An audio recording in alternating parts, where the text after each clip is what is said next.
Hi friends, good morning all. KCET Karnataka common entrance test 2025ಗೆ apply ಮಾಡೋದಕ್ಕೆ ಯಾವೆಲ್ಲ certificate ಬೇಕು ಅಂತ ನೋಡೋಣ.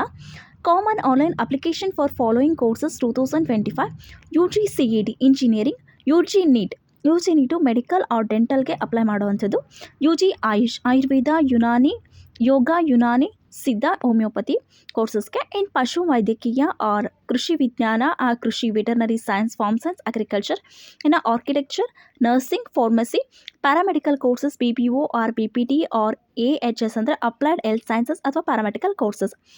ಅರ್ಜಿಯನ್ನು ಭರ್ತಿ ಮಾಡುವ ಮೊದಲು ಕೆಳಗೆ ಪ್ರಮಾಣ ಪತ್ರಗಳೊಂದಿಗೆ ಸಿದ್ಧರಾಗಿರಿ.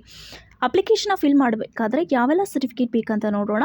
SSLC R 10th marks card, ನೋಂದಣಿ ಸಂಖ್ಯೆ ಮತ್ತು ಜನ್ಮ ದಿನಾಂಕವನ್ನು ನಮೂದಿಸಲು ಅಂದರೆ ರಿಜಿಸ್ಟರ್ ನಂಬರ್ ಮತ್ತು ಡೇಟ್ ಆಫ್ ಬರ್ತ್ನ ಎಂಟರ್ ಮಾಡೋದಕ್ಕೆ. 12th R 2nd PU marks card, ಇಂದಿನ ವರ್ಷದ ವಿದ್ಯಾರ್ಥಿಗಳ ಸಂದರ್ಭದಲ್ಲಿ ಅಂದರೆ ಪ್ರೀವಿಯಸ್ ಇಯರ್ ಸ್ಟೂಡೆಂಟ್ ಆಗಿದ್ದು ಈ ಸಲ ಪುನಃ CET ಬರೆದು ರ್ಯಾಂಕಿಂಗ್ನ ಸ್ಕೋರ್ ಮಾಡಬೇಕು ಅಂತಂತಿದ್ರೆ ಅಂಥ ಸ್ಟೂಡೆಂಟ್ಗೆ 12th ಮಾರ್ಕ್ಸ್ ಕಾರ್ಡ್ ಕಂಪಲ್ಸರಿ ಇರಲೇಬೇಕು.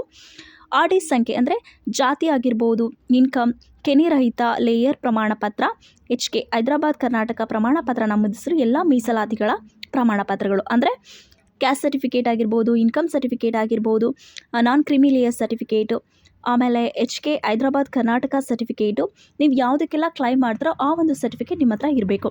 ಡೀಟೇಲ್ಸ್ ಆಫ್ ಸ್ಟಡಿಡ್ ಇನ್ ಕರ್ನಾಟಕದಲ್ಲಿ ಸ್ಟಡಿ ಮಾಡಿದಂಥ ಡೀಟೇಲ್ಸ್ ಇರಬೇಕು. Candidate latest passport size photograph in JPG format, photograph JPG ಫಾರ್ಮ್ಯಾಟಲ್ಲಿ ಇರಬೇಕು. ಮ್ಯಾಕ್ಸಿಮಮ್ 50 KB ಇರಬೇಕು. ಆ್ಯಂಡ್ ಸಿಗ್ನೇಚರು ಕೂಡ ಮ್ಯಾಕ್ಸಿಮಮ್ 50 KB ಇರಬೇಕು. ಸೊ ಇಷ್ಟು ಇದ್ದರೆ ಮಾತ್ರ ನಾವು ನೆಕ್ಸ್ಟ್ ಪ್ರೊಸೀಜರ್ ಅಪ್ಲಿಕೇಶನ್ನ ಅಪ್ಲೈ ಮಾಡ್ಬೋದು. ಓಕೆ ಫ್ರೆಂಡ್ಸ್, ಯಾರೆಲ್ಲ ಈ ಡಾಕ್ಯುಮೆಂಟ್ಸ್ ಇದೆ ಇಲ್ಲ ಅವರೆಲ್ಲ ಕಲೆಕ್ಟ್ ಮಾಡ್ಕೊಂಡು ಇಟ್ಕೊಳ್ಳಿ. ಯಾವುದು ಎಂಡ್ ಡೇಟಲ್ಲಿ ಇರಬಾರ್ದು ಡಾಕ್ಯುಮೆಂಟ್ಸು. ಎಕ್ಸ್ಪೈರ್ ಆಗೋಂಗಿದ್ರೆ ಇನ್ಕಮ್ ಆಗಿರ್ಬೋದು ಅದನ್ನು ರಿನ್ಯೂವಲ್ ಮಾಡಿಸ್ಕೊಳ್ಳಿ.